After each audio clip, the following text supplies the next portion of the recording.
dari Sayyidina Ali. Kok bisa tahu Rasulullah? Sayyidina Ali ngintip dari jauh, dengar jawaban tadi ketawa dia.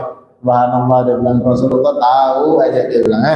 Kenapa? Sayyidina Ali kan malu nanya. Rasulullah kan mertuanya. Kalau dibilang sering keluar mandi kan gimana gitu ya? Kayak gak enak gitu perasaannya.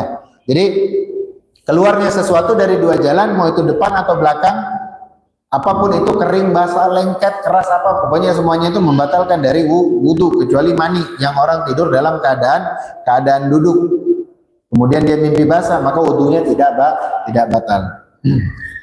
Keluarnya sesuatu dari dua jalan. Sekarang ada pertanyaan, permasalahan, namanya insidat. Insidat itu apa ya? Insidat itu kalau kita bahasa Indonesianya itu tambahan lubang. Kalau kita itu apa ya? Insidat itu kayak ya ada model tambalan. Jadi kadang itu kan ada orang perutnya dibolongin untuk keluarnya kotoran, ya mungkin keluarnya bol air kencing atau buang air besar, dia pakai selang itu. Ya, bagaimana itu hukumnya orang yang keluar itu? Ulama membagi 3 bagian. Ya, yang pertama aslinya memang itu lubang dari kecil ketutup, kelaminnya depan belakang ketutup. Terus dibuatin sama dokter lubang, terserah di mananya. Mau di perut, di dada, di belakang, di kaki atau di kepala, tapi nggak mungkin. Pokoknya di bagian lah leher ke bawah itu pasti dibuatin lubang. Kalau lubang aslinya ketutup, depan belakang ketutup, kemudian dibuatin lubang mungkin di perutnya, ini untuk keluarnya, kata para ulama, apapun yang keluar dari situ batal wudunya. Apapun yang keluar dari situ batal wudunya. Ya, apapun yang keluar dari situ batal wudunya. Mau keluar air, dia minum keluar air, batal wudunya. Kenapa? Depan belakangnya itu sudah ketutup dari kecil. Kemudian yang kedua, wa idza kana insirajul ardh.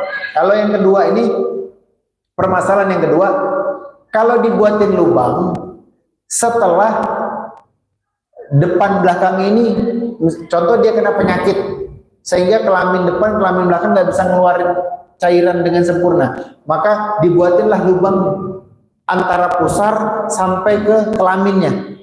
Kalau di antara pusar sampai ke kelaminnya, di perutnya misalnya gitu, dibuatin lubang, kalau itu keluar ya antara pusar sampai kelaminnya, apapun yang keluar dari situ batal wudunya.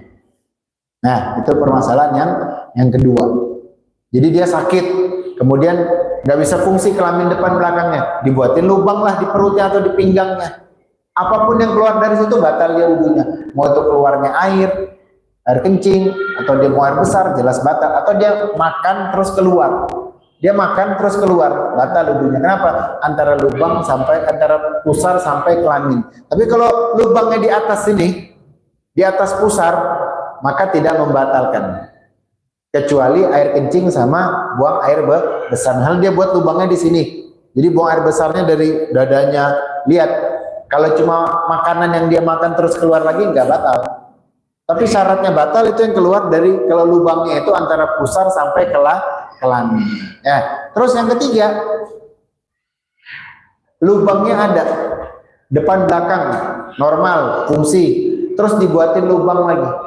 Di mana? Di dada kah? Di perut? Lihat, kalau yang keluar cuma cairan biasa, bukan air kencing atau buang air besar, maka tidak membatalkan. Tapi kalau yang keluar dari lubang tadi itu air kencing atau buang air besar, maka batal. Ya, walaupun lubangnya itu fungsi.